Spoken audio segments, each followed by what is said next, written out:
أكبر تحدي واجه رحيم هو رفض أمه لدخول الإسلام، حيث أنها كانت تعتبر كل من يعتنق الديانات منافقاً، وخاصة المسلم.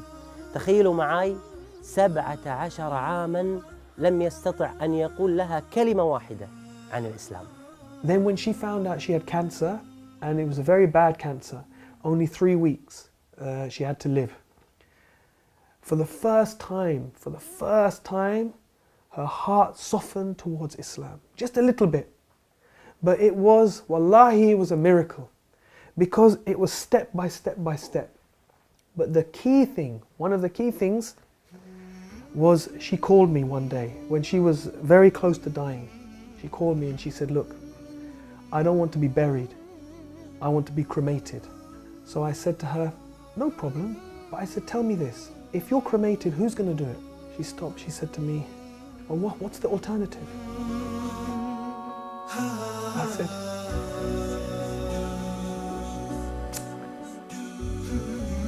I said, the alternative is if you die, then your sons, me and your sons, we will carry you.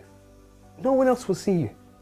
And we will take you to a place, and your daughter and your daughter-in-laws, they will wash you, and they will prepare you, and they will wrap you in a simple white cloth. And no one will see you. And in one day, we will bury you in the ground, with no coffin, with no fuss, very, very simple. She said to me, that's what I want. She said, that's what I want. But now I had a problem. She's not Muslim. So she phoned my brother and sister and she said, I want a Muslim burial. I would just try very slowly to give her small bits of dawah. If there is a creator, do you think maybe he sent messengers? Do you think maybe he sent people as guides? And one day she said, yes, I believe that. So Sheikh, for me, I was happy. For me, I was happy. She believes in a creator, she believes in messengers. I thought, inshallah, I have an excuse. I can make dua for her. I can say to the imam, inshallah, we bury her as Muslim. But my son, he was then 14 years old. He said, it's not enough.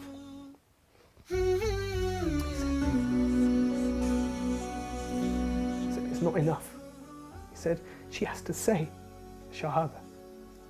So I was scared, because I thought, if he tries to make her say Shahada, then she will say, no, I don't want to say this. And then I have a problem. He said, don't worry, Abba, don't worry. I will talk to her. So he went up to her bedroom. He said, and I was downstairs for like 1 hour.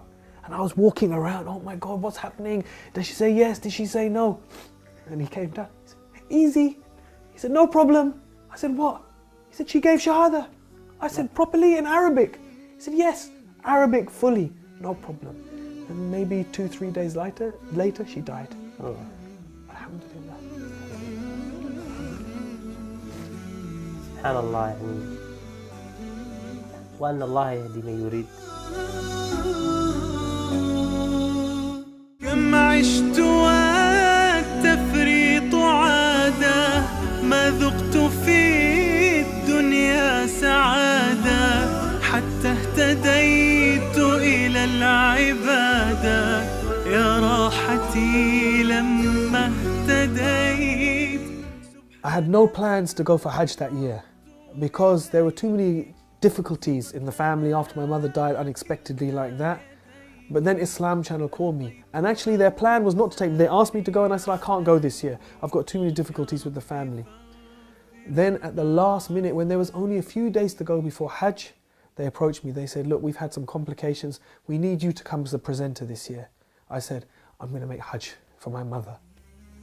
So within just 3 months of her dying, mashallah, I was able to go and I was able to make Hajj for my mother, and alhamdulillah share that with millions of people around the world.